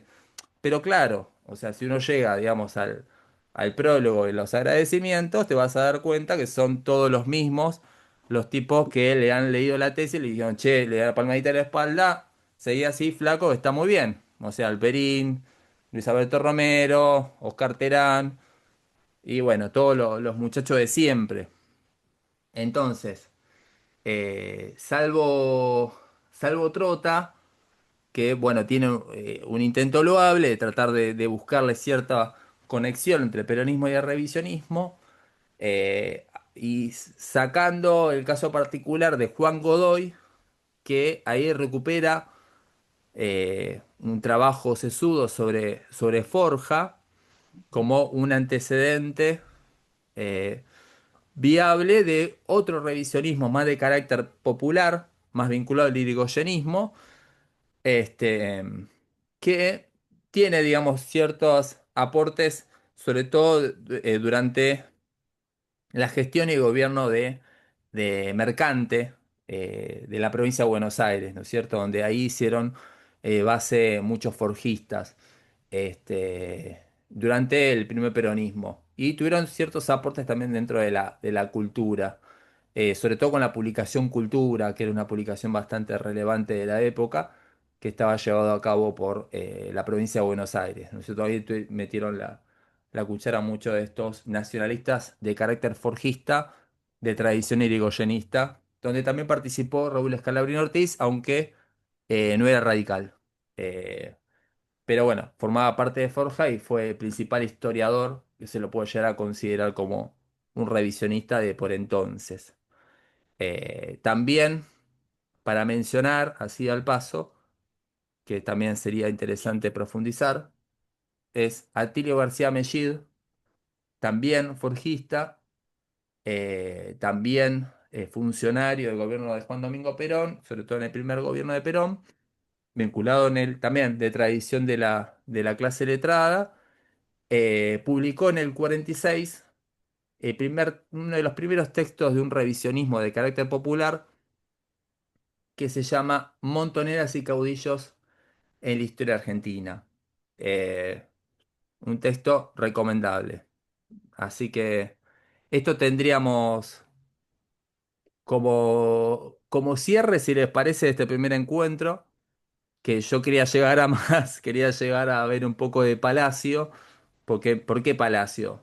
Eh, Hago una introducción y después lo profundizaremos el martes próximo, si les parece, si tienen ganas. Este, el tipo publica en el 39 la historia falsificada, que para mí es el primer manifiesto de revisionismo histórico argentino. Es un texto que realmente marca cuáles son las particularidades que va a tener revisionismo histórico y que sustenta realmente unas bases por el cual uno puede llegar a entender cuáles son los objetivos, cuál es la misión, los propósitos de ese revisionismo que va a perdurar en el tiempo y que puede trazar uno, digamos, como plataforma, este, como, como programa, el de Palacio, trazarlo después con una suerte de diagnóstico y de desafíos a, a redoblar por parte de Arturo Jaureche en el 59 con Política Nacional y Revisionismo Histórico, que me parece que sería, digamos, como la llegada, el punto de llegada de este curso. ¿Por qué? Porque ahí don Arturo, ya en otro contexto, va a dar un estado de la cuestión de revisionismo histórico y cuáles son los desafíos de ese revisionismo histórico para realmente triunfar por encima del sentido común colectivo. Así que no sé si hay alguna pregunta o ya quedaron completamente mareados. Mucha bibliografía. Mucha Mucha. bibliografía. Pero bueno, es el inicio, es toda la cuestión que hice. Lo que pasa es que nos fuimos de mambo, empezamos a hablar de otras cuestiones que están vinculadas entre sí, pero bueno, excede lo del curso. ¿Algo, algún comentario? Profe, Sí, este, este autor, ¿cómo se llama? Gobel. Goebel, sí, de Argentina Partida. Está en la, hay un fragmentito ahí subido Sí, en sí, el sí. Drive. Sí. Fatal, fatal, fatal. Eh, o sea, ¿quién avala que se utilice académicamente conceptos como resentidos? Yo lo leí y me indignó claramente. Pero sí, y además le saca totalmente entidad al hecho de que no, el revisionismo surge porque por la crisis económica tuvieron que aceptar al pueblo, o sea, lo estoy abreviando muy, muy pequeño. Pero digo, ¿en qué momento histórico está la academia en aceptar conceptos como resentimiento o fracaso, sí, ¿cómo dijiste? Eh, sí, frustrados y todo eso. Sí. No entiendo cómo eso se volvió, no sé si académico, me parecen más adjetivos calificativos en un punto.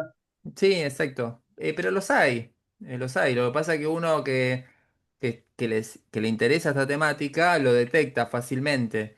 Pero claramente, en muchos textos académicos vas a encontrar cargas valorativas a favor o en contra, porque claramente la historia no es inodora, Eso es militancia, no eso es también es militancia. aséptica.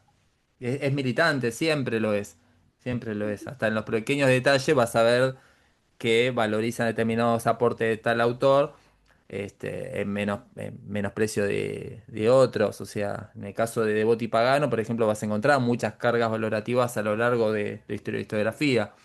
Caso, por ejemplo, cuando no sé, destacan los aportes de Mitre por en detrimento de López. O sea, donde ya claramente el tipo está marcando, claramente, bueno, o sea, lo de López es una historia filosofante, no es científica.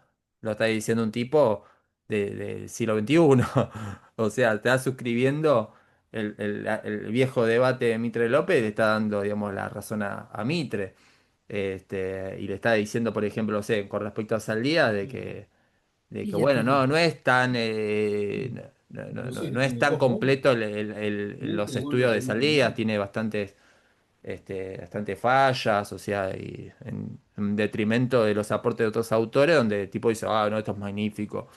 ¿Y quién Claro, dice creo que que está lo que bueno y qué dice que no? me pareció como, no sé, por ahí al otro compañero también le pasa, uno que lee, quizás porque estudia historia o lo demás, mucho texto, esto me pareció muy directo, o sea, que use la palabra resentimiento, por ejemplo, que es la que más Sí, me quedó, me parece muy coloquial o muy no académico, entonces sí. creo que ahí es donde noté que quizás este texto eh, no me parece que lo pueda avalar la academia, pero bueno, sucede. Sí, sin más que el texto completo llega a los tiempos de Kirchner. O sea, llega hasta ahí. Historia reciente. Imagínate las barbaridades con las que llega, digamos, a por entonces. Pero claro, como te voy a repetir, qué sé yo, si lo escribe Juan de los Palotes, eh, capaz se lo objetan. Capaz, porque también el objeto de estudio están todos de acuerdo.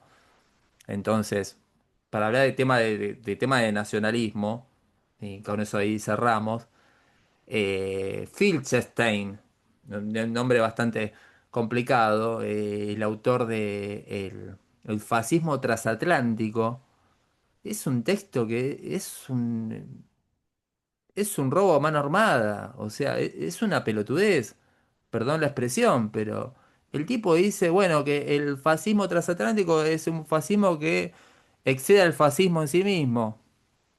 O sea, es básicamente lo que dicen ahora, son todos fachos. Bueno, el tipo lo sostiene desde un texto académico. Fascismo transatlántico. Un fascismo trascendió las fronteras y tiene rasgos fascistas. O sea, ese es un texto de un tipo que escribió esta tesis hace 10 años atrás. O sea, no es un texto escrito en el contexto de posguerra, donde bueno, dice, bueno, está bien, dentro de, digamos, de las trincheras, está bien, es válido. No, un tipo, pero bueno, ya dentro, y bueno, ¿qué entra dentro del fascismo transatlántico? Bueno, los nacionalismos y la mar en coche, lo más lindo es que llegaba hasta los tiempos del kirchnerismo también, donde atribuía determinados elementos fascistoides, ¿sí? Producto no solamente de, de- de la tradición kirchnerista, producto, digamos, de determinados elementos de los 70, sino también, obviamente, del otro lado, de las reacciones, de mucho de lo que están ahora en el poder, este, que de alguna forma reivindican la dictadura militar. Entonces, bueno, está todo dentro del marco de un fascismo. Ahora, bueno, ¿qué tiene que ver con el fascismo de Benito Mussolini? No, nada, pero bueno, para el tipo es fascismo transatlántico. Buenísimo, genial. Cerrame la 8, o sea, termina ahí. La síntesis de ese trabajo de 400 páginas es eso. Sinceramente es eso. Pero bueno, qué sé yo. El tema es ese. Es encontrar el mango en la bocha.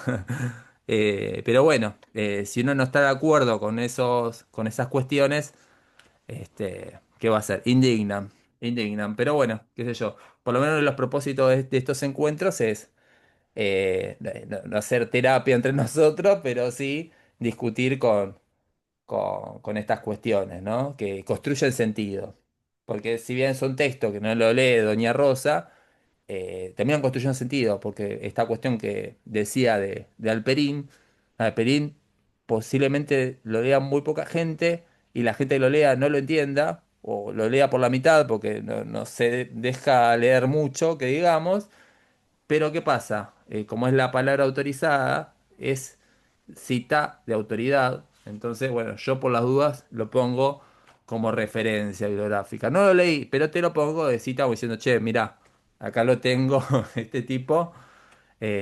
Y bueno, y después, bueno, eso después es deglutido y bajado en texto de divulgación, en manuales, etcétera. O sea, todo lo que después vamos a ver con lo que decía Palacio en la actualidad existe, sin hacer, digamos, una traslación anacrónica. Muchos de estos elementos que encontraba Palacio con respecto a la historia falsificada se ven claramente en la actualidad, vivitos y coleando. Así que bueno, gracias ahí por el aguante. Vamos entonces el encuentro que viene, vamos a ir el hueso, ¿sí? Si tienen tiempo y tienen ganas de echarle un vistazo a ese texto de Palacio, que se los compartí en el Drive, Estaría bueno, así lo hacemos también más dialógico, eh, y podemos sacarle jugo entre todos, ¿no es cierto? Cuáles son los aportes, como para tener ya una base clara sobre lo que vendría a ser revisionismo histórico. Y así después trazar algunos puntos de encuentro con el peronismo, si les parece. ¿Estamos de acuerdo? ¿Cuándo es la próxima clase, Dale, profe? Martes que viene, El martes que viene. Ah, bueno. ¿le parece Está bien? muy bien, perfecto. sí, Bueno, sí. bueno, bueno, Bueno, Rafa, nos ¿todo vemos el bien? martes. Dale, Bien. dale. Perfecto, buenísimo. Dale, Excelente. Bueno, chicos, gracias por todo, ¿eh? Nos Chao, nos vemos. profesor. vemos. Chao, nos Adiós. vemos. Adiós. Muchas gracias. No, por Muchas favor. gracias.